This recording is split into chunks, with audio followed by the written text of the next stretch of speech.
네, 오늘은 많은 분들이 관심을 가져준 지난 영상을 그 댓글들을 통해서 좀 더 다각도로 살펴보는 시간을 갖도록 하겠습니다. 지난번 영상입니다. 증여세 없이 5억 원 계좌이체하는 방법. 이건 증여세 없이 증여하는 절세 방법이 아니고 부모한테 돈을 빌릴 때 혹시라도 잘못해서 증여로 인정되어 증여세를 내지 않게 하는 주의사항에 관한 거 아닙니까? 라고 말씀하셨는데, 증여세 없이 증여하는 절세 방법은 아니고 사실 증여세 없이 5억 원을 계좌이체하는 방법이라고 적긴 했습니다. 근데 충분히 이렇게 오해할 수 있게 제목을 적었다고 저도 생각하고 있습니다. 조금 더 자극적인 제목이어야지 많은 분들이 볼 수 있기 때문에 이 업무와 관련된 세무회계 전문가들이 아니라 일반인들한테 영상을 전달하기 위해서, 제 영상을 기존에 봤던 분들이 아니라 새로운 분들도 이 영상을 접할 수 있도록 제목을 좀 자극적으로 노출하기 위해 적었습니다. 이 부분 많은 양해를 부탁드립니다. 사실 앞으로도 어쩔 수 없이 이렇게 해야 되는 부분이 있을 수 있을 것 같습니다. 근데 이런 댓글이 달렸습니다. 가능한 이자율 근거. 조금 구체적인 질문이었는데 사실 이 질문과 관련된 답변 내용도 제가 기존의 영상에서 다 만들어 뒀던 부분이거든요. 근데 이렇게 새로운 분들한테 노출되다 보니까 또 질문이 나온다는 거죠. 지난 영상 간단하게 요약해 보겠습니다. 증여세 없이 5억 원을 계좌이체하는 방법. 결국 부모님 입장에서 자녀한테 자금 지원을 해주고 싶은 거죠. 이때 5억 원을 준다면 그게 꼭 증여할 필요 없다는 거죠. 빌려줄 수도 있다는 겁니다. 그런 방법들도 있다는 거예요. 그럼 이 5억을 빌려주면 이자는 얼마 받나요? 상증세법상 원칙적인 적정 이자율은 4.6%입니다. 현재 그렇습니다. 근데 분명 줄여서 지급해도 되는 범위가 있거든요. 그와 관련된 내용을 제가 지난번 책을 출간할 때 담아뒀었는데 그 이후에도 많은 분들이 계속 물어보시더라고요. 그래서 이번에 새롭게 책을 내면서 관련된 어플을 만들었죠. 정확히 금액을 계산해낼 수 있는.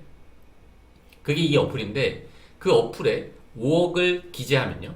계산하기를 누르면 가능한 이자율 범위가 나옵니다. 꼭 이렇게 하라는 의미가 아닙니다. 이게 적정 이자율이고 가능한 범위가 나온다는 거죠. 이와 관련된 댓글입니다. 가능 이자율이 몇 %이며 근거는 무엇인가요? 상증세법에 가능 이자율이 몇 %라고 나와 있나요? 이렇게 물어보셨어요. 그리고 이거 궁금하다고 남겨주셔서 답변을 잠깐 드리면, 상증세법에요, 우리가 부모님께 돈을 빌립니다. 이자를 적정 이자를 낼 수도 있고 그거보다 좀 적게 낼 수도 있겠죠. 그와 관련된 규정이 있는 부분이에요. 여기에 뭐라고 나와 있냐? 적정 이자율보다 낮은 이자율로 대출받잖아요. 그러면 적정 이자율에서 실제 지급한 이자를 뺀 이 금액이 증여재산이라는 거죠. 근데 단서 조항에 예외가 있습니다.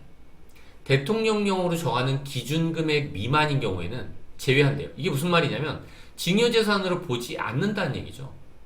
법에서 한도를 정해준 거예요. 그 한도가 얼마라고요? 1,000만 원입니다. 어떤 비율로 나와 있는 게 아니죠. 그냥 절대값 1,000만 원입니다. 그러다 보니까 5억이란 돈을 자녀가 빌릴 때 지급해야 되는 이자율 있잖아요. 이거보다 자녀가 2.5억을 빌리고 나머지 2.5억을 자녀의 배우자가 빌린다면 이자를 절반, 아니 그 절반의 절반, 그것도 안 지급해도 상증세법상 문제가 생기지 않는다는 그런 내용이었습니다. 그 영상에 달려있는 댓글 좀 더 보도록 하겠습니다. 부모한테 증여세 없이 돈을 빌리고 나면 그 이후가 어떻게 되는지 중요한데 그 부분은 언급이 없네요. 결국 상속받을 때 다 토해내야 되는 건데 증여세 절세를 목적으로 하는 사람한테는 아무 의미도 없네요 라고 남겨주셨는데, 사실 이 영상을 보는 분들이 얼마나 많이 상속세를 낼지는 모르겠지만 우리나라에서요, 사망자가 발생했을 때 상속세 대상자가 되는 분들은요, 채 3%가 되지 않습니다. 그런 분들을 위한 영상의 내용도 많이 있다는 거죠. 또 다른 분도 질문을 해주셨어요. 부모님 또는 배우자의 부모님으로부터 돈을 빌릴 경우 돈을 다 갚기 전에 돌아가시면 누구한테 돈을 갚아야 하는지 설명해 주시면 도움이 많이 되겠답니다. 그럼 구체적으로 얘기를 해보죠. 제가 왜 이 얘기를 했는지, 사실 이 부분도 제가 전 영상에서 말씀드린 적이 있는데요. 5억을 증여합니다. 세금 얼마죠? 9천만 원이에요. 이게 무슨 얘기냐? 9천만 원이 있는 사람이 5억을 증여받지 않아요. 9천만 원이 있는 사람은요, 10억을 증여해달라고 하죠. 제가 보니까 그렇더라고요. 10억을 증여받고 싶은 분들, 주머니에 4억 있냐? 4억이 없습니다. 결국 증여세 또한 부모님이 내주셔야 되는 경우가 태반이에요. 주머니에 4억이 있으면 10억이 아니라 20억을 달라고 한다는 거죠. 어쨌든 증여세를 부모님께서 부담하는 경우가 상당히 많습니다. 그러면 부모님 입장에서 어떻죠? 14억을 증여해야지 자녀가 겨우 10억짜리 주택을 살 수 있는 거예요. 10억짜리 주택, 강북에서도 구하기 힘들죠, 지금. 그러면 이렇게 차입금이라는 상황이 발생했을 때 갑자기 부모님이 돌아가시면 어떻게 될까요? 전 부모님한테 이자를 갚고 있었잖아요. 어떻게 될까요? 부모님의 재산이 10억입니다. 제가 10억 안에서 돈을 빌려왔어요. 갑자기 상속이 발생했습니다. 그럼 저는 어떻게 해야 될까요? 다시 상환해야 되나요? 아니죠. 부모님의 재산 중에 채권이 있는 거예요. 5억을 빌려줬습니다. 5억을 받을 수 있는 권한이 있는 겁니다. 그 권한은 여기 포함되겠죠. 상속재산 10억이면 세금을 낼까요? 배우자와 자녀가 있으면 상속재산이 10억이라고 하더라도 상속세를 낼 돈이 하나도 없어요. 그럼 결국 어떻게 될까요? 증여세도 안 내고 상속세도 안 내게 되겠죠. 이런 분들이 97% 이상이라는 겁니다. 상당히 많은 분들이죠. 그러면 지금 아버지의 재산이 14억이라고 한번 가정해 볼게요. 정확히 보셔야 됩니다. 아버지의 재산이에요. 전 어머니의 재산 언급하지 않았어요. 어머니의 재산이 6억 정도 있다고 하더라도 상황 비슷하겠죠. 아버지의 현재 재산이 14억이고 아버지께서 저한테 돈을 빌려주는 상황입니다. 이런 상황에서 아버지가 저한테 돈을 증여해 주실 수도 있고 빌려줄 수도 있는 거예요. 이런 상황을 한번 가정해보죠. 저는 1억을 권하는 거예요. 만약에 지금 자녀가 10억이 필요합니다. 그럼 아버지가 얼마를 지원해 주셔야 될까요? 14억을 증여해야지 자녀가 10억을 쓸 수 있는 거예요. 대부분 이런 상황이라는 거예요. 근데 아버지가 저한테 빌려줄 수 있다는 건 지금 아버지가 생존해 있다는 얘기죠. 아버지가 열심히 모은 돈이잖아요. 14억, 그죠? 열심히 모으셨습니다. 그러면 14억을 증여하면서 10억은 자녀가 쓰고 4억은 국가가 쓸 수 있지만 그냥 10억을 자녀한테 빌려주고 4억은 본인이 쓰면 되잖아요. 아버지 본인이 사용하면 되잖아요. 돌아가실 때까지. 4억. 큰 돈도 아니잖아요. 그쵸? 그럴 경우에 상속이 발생하면 상속세가 나오나요? 안 나오죠. 아버지 보고 4억은 열심히 사용하라고 하면 상속세가 안 나오겠죠, 당연히. 지난번 영상과 관련된 댓글 조금 더 추가적으로 보도록 하겠습니다. 자녀와 자녀의 배우자에게 2.5억씩 차용을 해서 공동명의로 주택 구입하면, 제가 차용하는 것도 중요한데 이 차용한 금액을 각자의 자금 출처로 활용해야 된다고 했습니다. 이렇게 갚으면 되나 물어보셨는데 이거를 아까 그 어플에 넣어서 계산해 보시면 됩니다. 그리고 차용증 상환 방법을 만기 일시 상환으로 가능한가요? 당연히 가능하죠. 이렇게 질문하시면 O와 X밖에 없습니다. 가능합니다. 차용증 대출 기간 30년 설정도 가능한가요? OX, O죠. 근데 저는 이건 권하지 않을 것 같아요. 일반적인 상황에서라면. 우리가 일반적으로 돈을 빌릴 때요, 어디 가서 돈을 빌려도 30년짜리로 빌려주지 않아요. 제가 이렇게 얘기하면 분명히 은행에서 30년 빌려주던데 라고 말씀하시는 분들이 있을 겁니다. 주택담보대출, 그거 보증 누가 해주고 있나요? 나라에서 보증해주고 있는 거죠, 은행한테. 그 기간 동안 보증해주고 있는 거잖아요. 그러니까 은행에서 30년씩 빌려주는 거 아닌가요? 그리고 또 은행이 어떻게 하죠? 제 아파트에 저당권을 설정해 놓습니다. 그렇게까지 하니까 이렇게 대출 기간을 30년 설정할 수 있는 거죠. 부모와 자식 간에 돈을 빌리는데 30년, 이건 제가 생각해도 말이 안 되는 것 같아요. 뭐 저당권을 설정한다면 원금을 분할 상환한다면 뭐 그것 가능한 부분일 수도 있겠죠.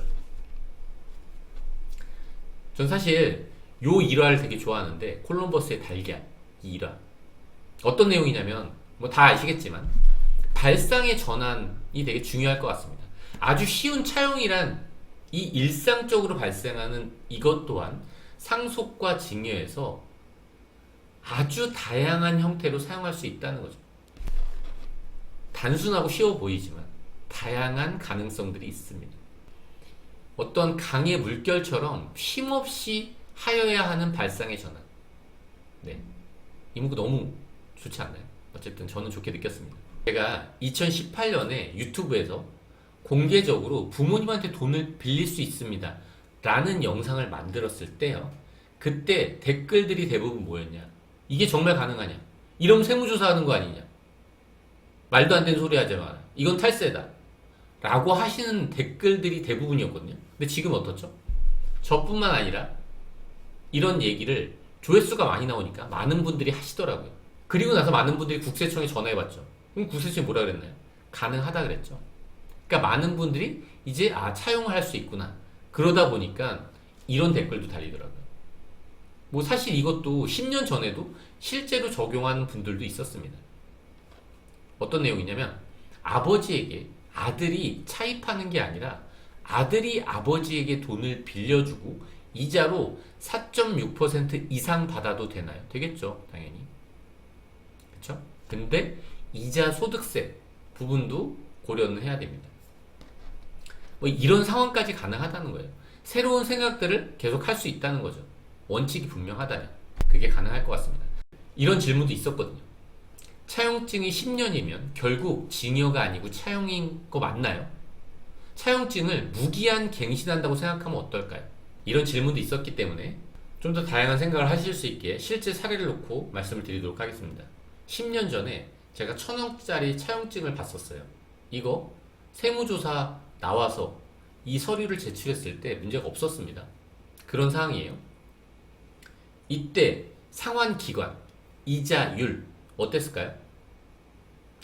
상환기간은 3년이었습니다. 3년 뒤에 이 1,000억을 갚을 능력이 있었을까요?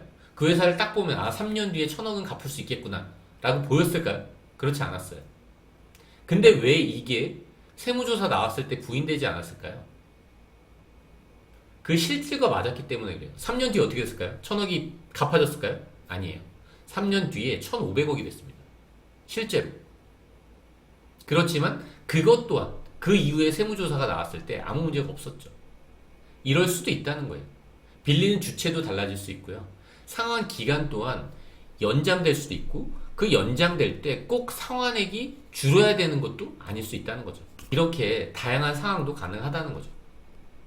전 영상을 만들 때 뭐 다 비슷한 내용들이 있는 거겠지만 남들보다 한 끗 차이 나는 영상을 만들고 싶긴 합니다.